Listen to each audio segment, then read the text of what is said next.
Saludos, bienvenidas y bienvenidos a otro episodio de Cocina y Conversa.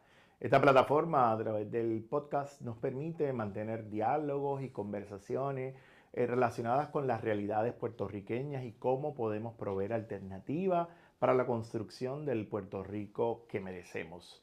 En este episodio nos acompañan dos lideresas, dos grandes mujeres, Caridad Arroyo Quijano, investigadora, y Enid Rosario Ramos, asociada de investigación, ambas del Instituto para el Desarrollo de la Juventud, a quienes le damos la bienvenida a este espacio y gracias por estar acá con nosotros compartiendo mucha información que estaremos brindando durante este episodio. Muchas gracias por la invitación. Gracias. Excelente, excelente.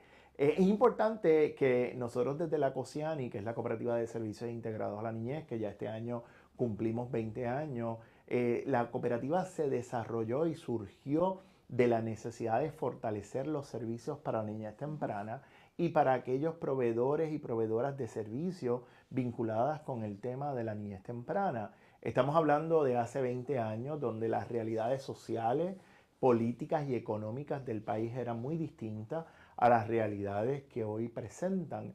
Sin embargo, en esta ocasión nos parece importante comenzar un diálogo, particularmente desde el último informe y de la última investigación que hizo el Instituto para el Desarrollo de la Juventud, el informe Ecosistema de Cuidado Infantil y Preescolar de Puerto Rico. Está muy ligado a lo que hacemos desde la Cooperativa de Servicios Integrados a la Niñez y me parece que ese informe hace unos apuntes muy importantes, muestra unos retos que tiene el país, pero también nos abre ventanas de oportunidad para atender las necesidades reales que tienen las familias en Puerto Rico. Así que no sé cuál de las dos quiere comenzar esta conversación un poco para que nos hable en términos generales del informe, del estudio, de dónde sale, por qué surge y dónde estamos hoy con ese estudio.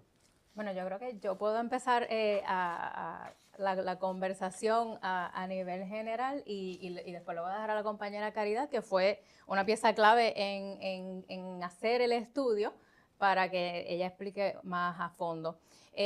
Conocemos el trabajo de COSIANI, del Instituto del Desarrollo de la Juventud. Entendemos que tenemos una misión en común, ¿verdad? Que es apoyar a las familias que tienen niños en Puerto Rico desde nuestra organización con la misión de atender la pobreza infantil en Puerto Rico, ¿verdad? Reducir esos índices de pobreza infantil, y ese ecosistema de cuidado lo vemos como una pieza esencial de la movilidad económica de las familias y eventualmente, ¿verdad?, de atender este asunto de las altas tasas de pobreza infantil en Puerto Rico. Así que con esa misión realizamos este estudio que mira el ecosistema de cuidado infantil en Puerto Rico para entender dónde hay una brecha en el servicio, en qué estamos fallando, ¿verdad? En qué se puede fortalecer ese ecosistema para asegurarnos de que las familias tengan acceso a un cuidado que sea seguro, que sea accesible, que sea asequible, y que eso le permita a los adultos, ¿verdad?, a los padres, a los cuidadores, esa inserción al mercado laboral y esa movilidad económica. Y bueno, como dije, la compañera Caridad fue una pieza clave en realizar este estudio, así que ella puede ofrecer detalles de un poco de tanto los objetivos como el proceso que se llevó a cabo para él. Cuéntanos, Caridad, cómo se ideó todo este informe, esta investigación y cómo se pudo completar en un tiempo relativamente corto. Sí, yo quiero abordar un poco también a la parte del contexto de nuestro lente también de movilidad económica y como parte también de ¿verdad?, de nuestros análisis de nuestros productos, cómo surge constantemente desde la voz de las familias y de las comunidades la importancia del rol del acceso a cuidado infantil para las familias, ¿verdad?, por poder participar en el campo laboral, y esto lo hemos visto a través de todos estos años y también desde otra encuesta que nosotros hicimos llamada la encuesta socioeconómica de las familias, donde el 70% de las familias con menores de bajos ingresos que no están trabajando nos dicen que la falta de acceso a cuidado infantil es un gran problema al momento de insertarse en el campo laboral. Así que, ¿verdad?, volvemos a ratificar, y por eso para nosotros era importante contestar esta primera pregunta: ¿cómo luce, ¿verdad?, el ecosistema Y por eso, ¿verdad? Es que bien como dice el título del estudio, una visión panorámica del ecosistema del cuidado infantil y preescolar en Puerto Rico, ¿verdad? Que tiene como propósito, ¿verdad? Hacer ese análisis, ¿verdad? Que puedo abordar en términos generales, poder dar ese panorama inicial. Así que, ¿qué fue lo que hicimos? Vimos a nivel geográfico, hicimos varios análisis a nivel geográfico de para poder identificar esas brechas territoriales, ¿verdad? Tenemos dos análisis principales en términos geográficos, uno el análisis a nivel de censo, de tramo censal y otro a nivel municipal. Y básicamente lo que nosotros utilizamos fueron las bases de datos de, ¿verdad? Que provee ACUDE sobre el ecosistema de cuidado en Puerto Rico y hicimos unos análisis sobre cantidad de menores, su ubicación, el estado laboral de los padres, ¿verdad? Y de ahí fue que llegamos a nuestras conclusiones. Lo que, ¿verdad? Es importante resaltar es que también nuestra metodología tiene está anclado a la realidad sociopolítica de Puerto Rico, sobre todo tomando en consideración la reducción poblacional de menores en Puerto Rico también, ¿verdad? ¿Sabes? Es importante que tenemos que expandir y que hay una necesidad de acceso a cuidado, pero también hay que reconocer, ¿verdad?, que la población de menores en Puerto Rico también está reduciendo. Así que para nosotros eso era bien importante poder también reflejarlo dentro de nuestra metodología. Aún así, ¿verdad? Tomando en consideración esa contracción en la población de menores, estamos viendo que cerca del 43% de las familias con menores en Puerto Rico no tienen un cupo o un espacio para poder ¿verdad? Poner a sus niños en un centro de cuidado infantil, aún así cuando están trabajando, ¿verdad? Porque sabemos que hay familias que van a preferir o que los cuide su abuela o que no trabajan y se van a quedar con sus niños, pero aún así, ¿verdad? Realizando algunas flexibilidades, reconociendo todos estos panoramas, vemos que hay una necesidad bien grande.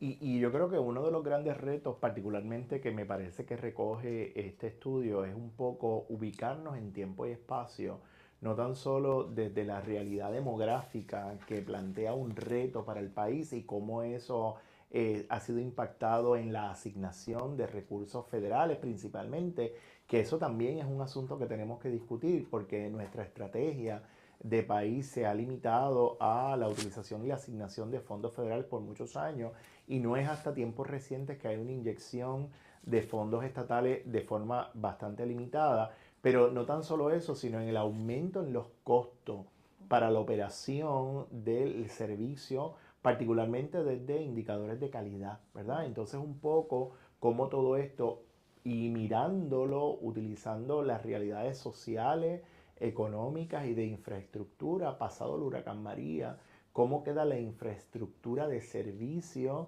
que ancla, ¿verdad? Como parte de la oferta en los centros de cuidado y desarrollo de la niñez temprana. Hablabas de la importancia de tener un servicio adecuado y accesible, yo le añado oportuno, porque muchas de nuestras familias también tienen que pasar por procesos burocráticos de cualificación y no necesariamente están disponibles tan pronto surgen oportunidades de empleo que a su vez impactan el tema de la movilidad económica y social en un país donde casi la mitad de la población está bajo los niveles de pobreza y se ha asociado la pobreza con la situación de violencia, de maltrato y la no movilidad o por lo menos que se retrase esos procesos de movilidad social que incide sobre las primeras experiencias de las personas, ¿verdad? Porque cuando hablamos de niñez temprana es importante destacar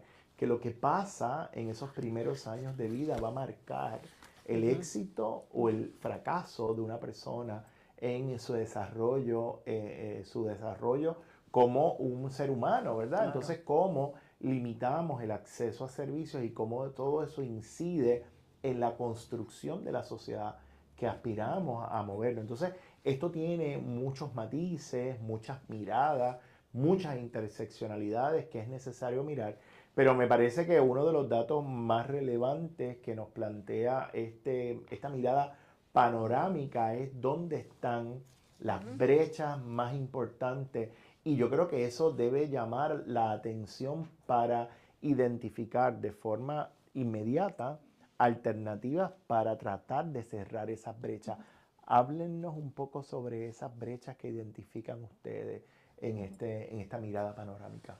Mira, el estudio apunta a que cuando miramos, ¿verdad? Tenemos esa visión panorámica del ecosistema, miramos que un gran número de municipios en Puerto Rico no tienen suficiente cuidado para sus niños. Estamos hablando de alrededor de 40 municipios. Cuando como decía la compañera Caridad, cuando ajustamos esa metodología a la realidad demográfica de Puerto Rico, todavía el 40 de los municipios no tienen suficiente ¿Que eso es cupo más de la para mitad? claro.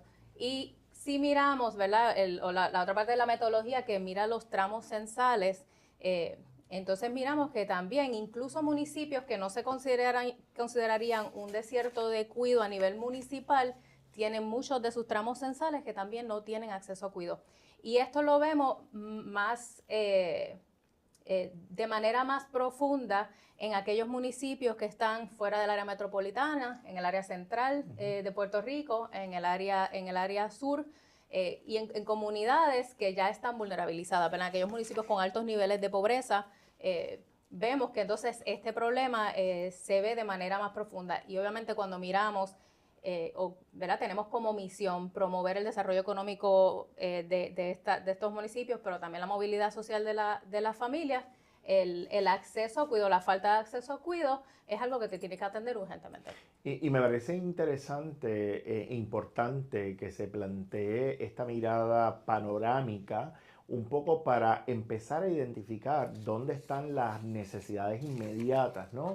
Hablábamos un poco de las comunidades empobrecidas y particularmente vamos viendo que son comunidades históricamente empobrecidas, particularmente comunidades que están aisladas de la zona metropolitana de San Juan, donde se concentra la mayor posibilidad y la mayor oferta de servicios. Pero junto con eso, hemos visto que hay otros factores que tenemos que considerar: el aumento de la población de estudiantes de educación especial, la falta de acceso oportuno, adecuado y consistente a servicios de apoyo, y cómo eso impacta la vida de las mujeres principalmente en una sociedad machista como la nuestra, donde le hemos delegado la responsabilidad de la crianza y el desarrollo a las mujeres, y los hombres continuamos ausentes de los procesos de crianza y desarrollo, y eso también apunta a la necesidad de estrategizar, a la necesidad de articular respuesta de educación social que vincule a los varones a los procesos de crianza y desarrollo de sus hijos y sus hijas. Entonces no podemos continuar con esta idea de que la responsabilidad del padre principal es de la pensión alimentaria, que si bien es cierto es importante, no es suficiente, ¿verdad? Es la participación activa de los padres en los procesos de crianza y desarrollo de sus niños y niñas. También oportunidades para las mujeres que buscan una oportunidad, valga la redundancia, para su desarrollo laboral.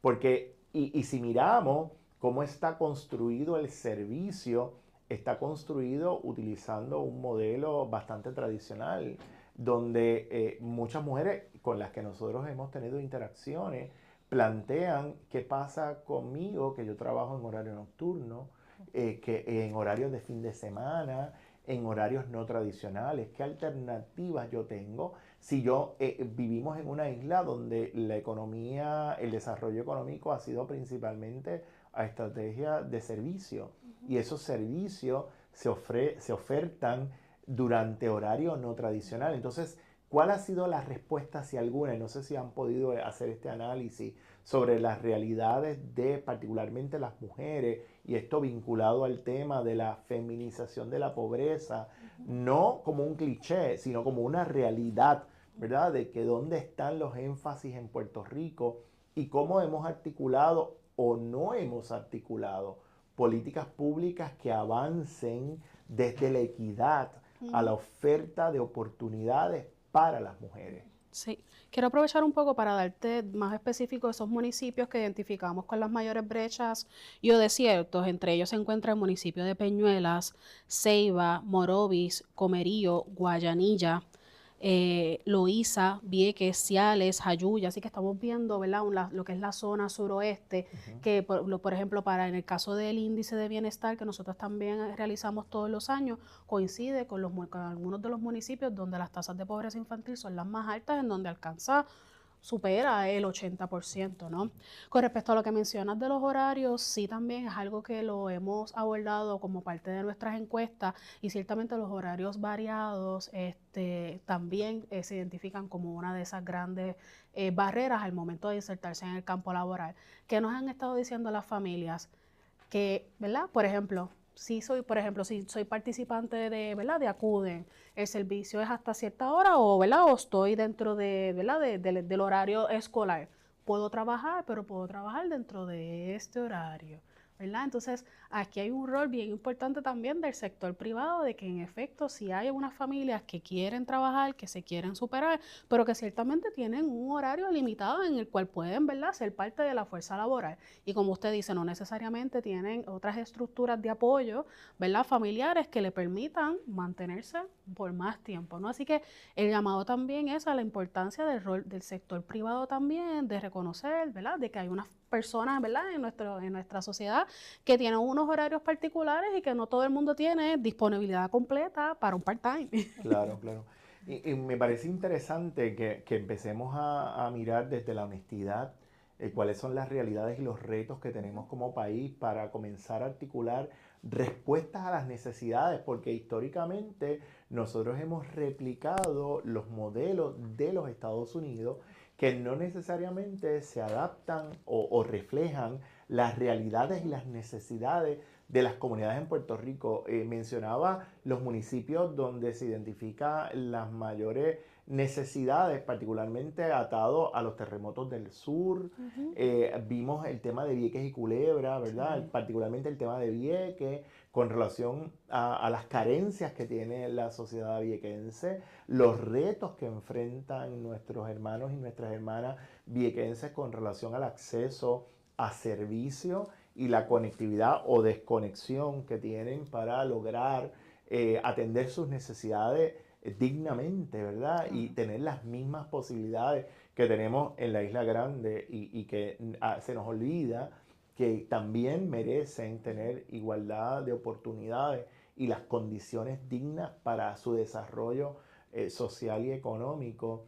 Vemos también esto desde una mirada de esa franja central de la isla, donde hay unos desiertos de oferta y ahí hay un tema de movilidad, incluso de estrategias de alternativas de transporte, porque no hay un sistema integrado de transportación que permita los desplazamientos adecuados o razonables para que particularmente estas familias puedan nutrirse de servicio.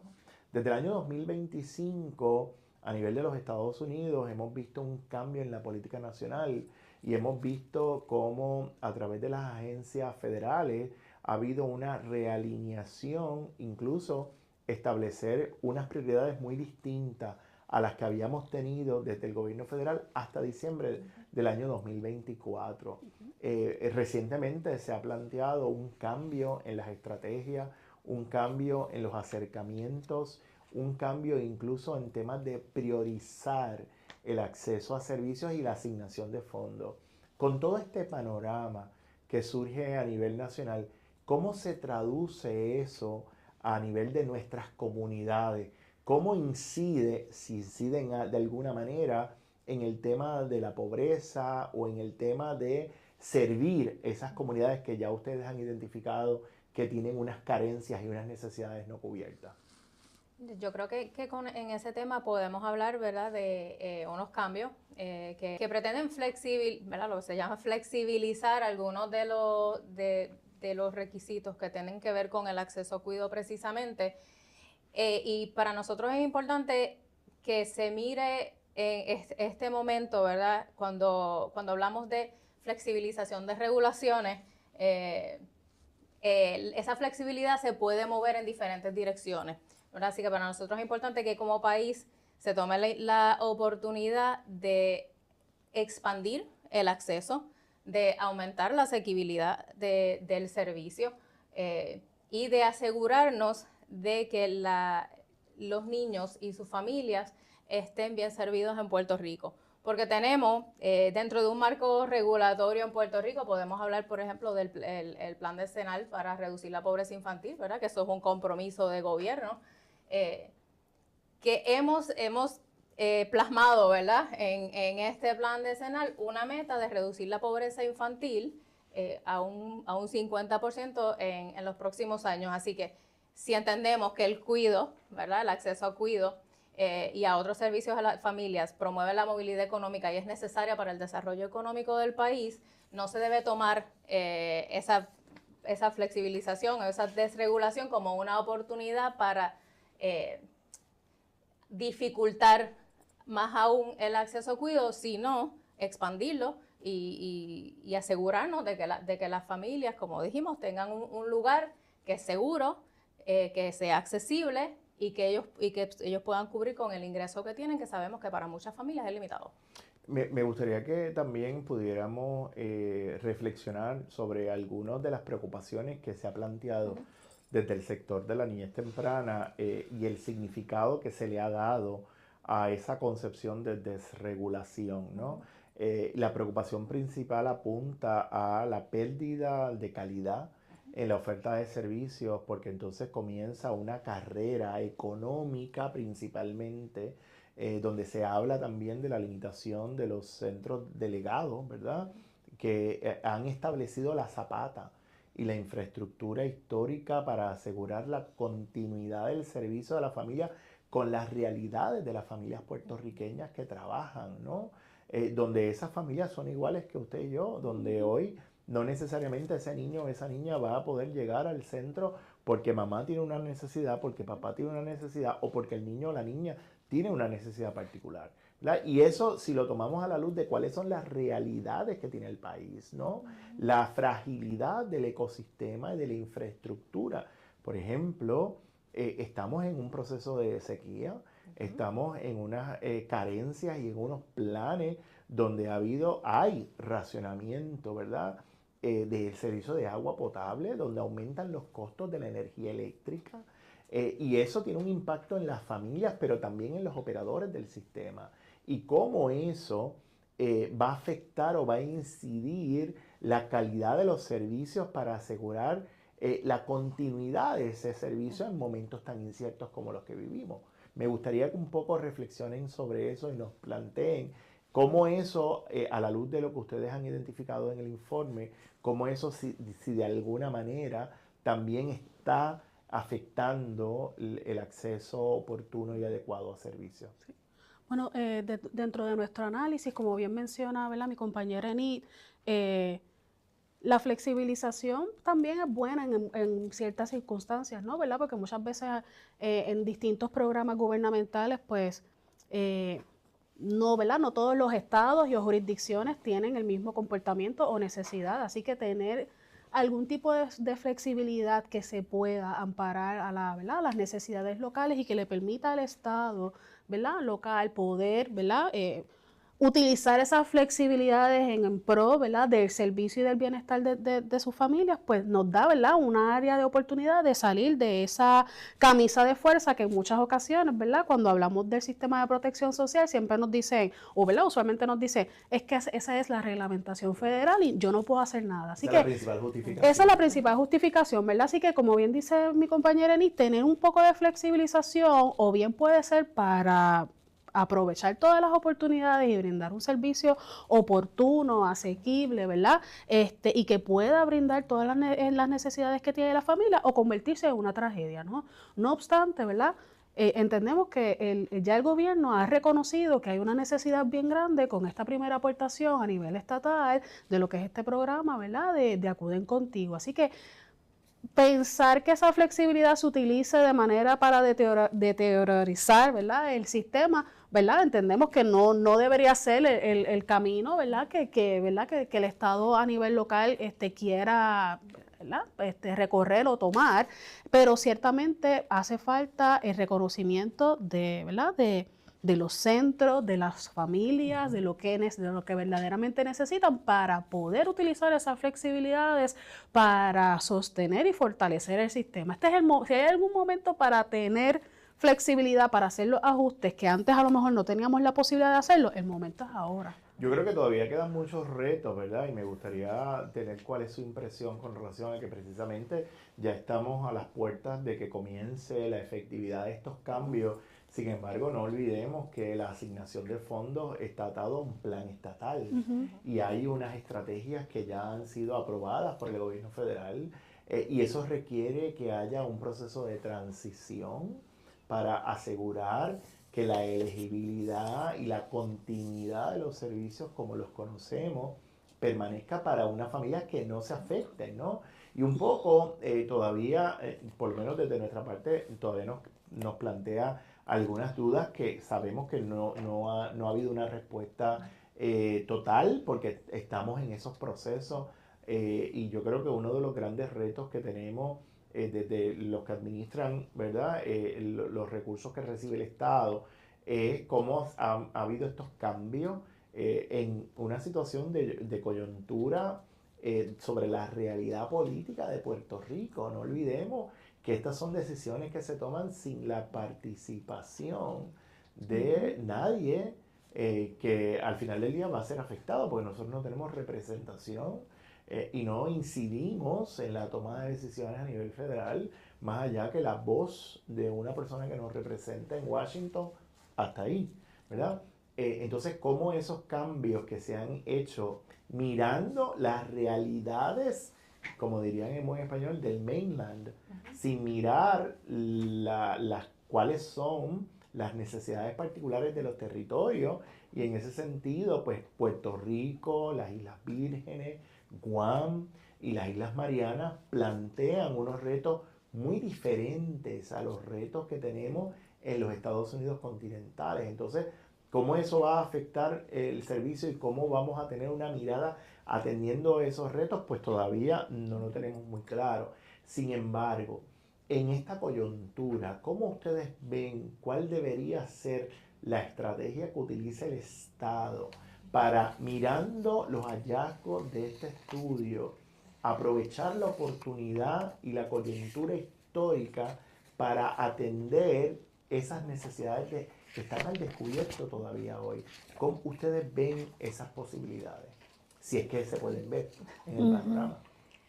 Mira, ciertamente como bien mencionas, en este momento hay un espacio de incertidumbre, ¿no? En qué dirección nos vamos a mover en este contexto histórico, ¿verdad? Y obviamente reconociendo esa oportunidad de que, esa realidad de que para el Puerto Rico poder moverse hacia el desarrollo económico, para el gobierno cumplir con la misión que se han planteado, ¿verdad?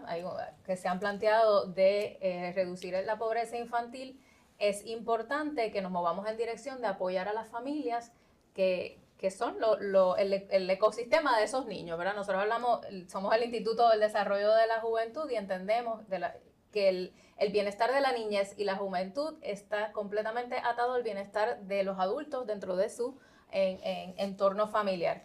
Así que si ya tenemos un plan y tenemos un compromiso gubernamental de reducir la pobreza infantil, tenemos que mirar cuáles son todos los sistemas que le posibilitan a las familias su movilidad económica, ¿verdad? Si queremos construir un mejor país. Así que eso incluye mejorar los programas de asistencia social, el ecosistema de cuidado y apoyar a todas esas familias con una atención especial a aquellas familias que están más vulnerabilizadas, ¿verdad? Las familias que experimentan pobreza, las familias que atienden a niños y jóvenes con diversidad funcional, aquellas familias que no solamente están navegando el sistema de cuidado infantil, pero también de adultos mayores. Dentro de su familia hablamos de las familias lideradas por mujeres, ¿verdad? Que son monoparentales, ¿verdad? Así que tenemos una ruta clara para atender.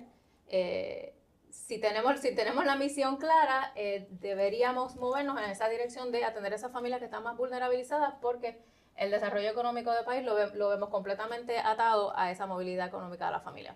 Yo añadiría a eso, aparte de, ¿verdad?, de que ya la misión esté clara, hay que mejorar la articulación del marco regulatorio, ¿verdad? Porque, por ejemplo, como parte de este estudio, vimos con entrevistas que hicimos con proveedores de servicios que incluso hay dudas con la ley local, ¿verdad? Hay algunas cosas que no necesariamente están claras, así que si ya de por sí hay dudas sobre el marco regulatorio local y a esto le insertamos este wild card, ¿verdad?, del que estamos hablando ahora, pues ciertamente hace falta que toda esa reglamentación esté alineada y que sea clara para todo el mundo, para los proveedores de servicios, para las familias y para los empleados también, ¿verdad? Para que ellos sepan cuáles son sus requisitos, igual que para las familias. Ese sería uno de esos primeros pasos también, ¿verdad? Para asegurar. Y ciertamente, pues brindar un espacio también de asistencia técnica para los proveedores de servicios, porque si hay dudas en el proceso, que puedan ir a donde responder estas preguntas, porque de nada vale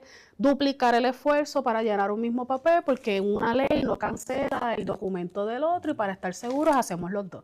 Entonces, si ya hay un sistema que está al límite y tenemos a su personal duplicando o tratando de responder preguntas, haciendo análisis de política pública, que ese no necesariamente es su expertise y su peritaje, eso puede crear un cuello de botella, ¿verdad? claro. Al final del día quienes se van a afectar son los niños y las niñas, la familia, que se quedan sin recibir un servicio fundamental para esa construcción del país que merecemos, un poco como ustedes lo plantean. Nos parece que todavía tenemos mucho espacio para dialogar, para conversar. Es importante que continuemos analizando los retos que tenemos de frente con este proceso de desregulación y cuál va a ser la respuesta oficial por parte del Estado. Y me parece importante que en una futura ocasión nos volvamos a conectar para continuar la conversación cuando surjan las directrices por parte del Estado, porque me parece que los insumos están allí, las investigaciones, los informes y por dónde debe ser la ruta también está trazado.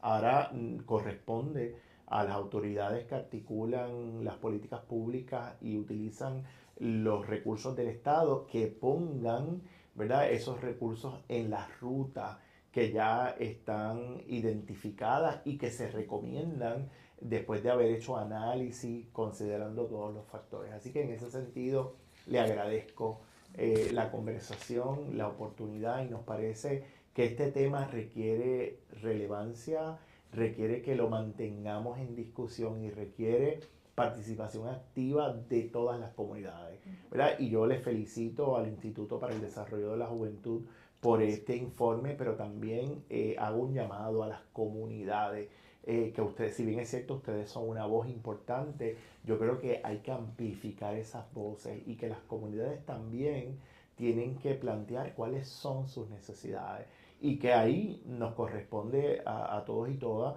buscar cómo el Estado canaliza esas necesidades y las traduce alternativas que atiendan eso que espera la gente y que necesita la gente.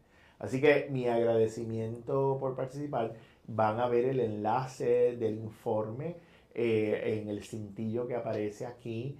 Va ahí en la información de contacto de tanto de Caridad como ENID para que mantengamos este diálogo, esta conversación, y la invitación es a que también entren a las páginas del Instituto para el Desarrollo de la Juventud para que vean otros informes que se han preparado en años anteriores, porque eso también nos da un marco panorámico de dónde estamos y hacia dónde nos debemos dirigir.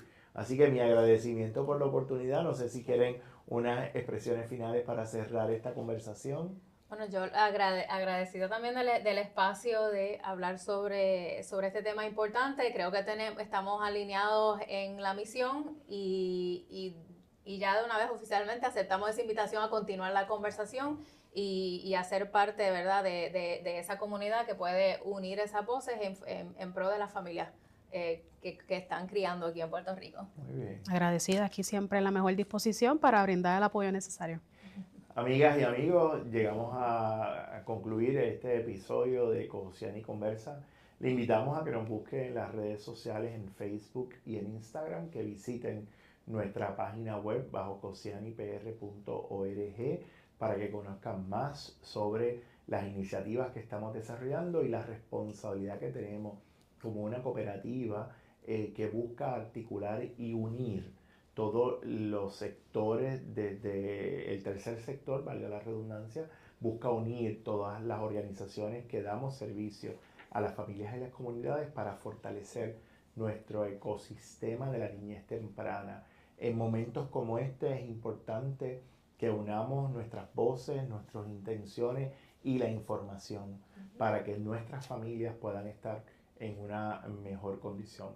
Será hasta la próxima cuando continuaremos conversando desde Cosiani Conversa.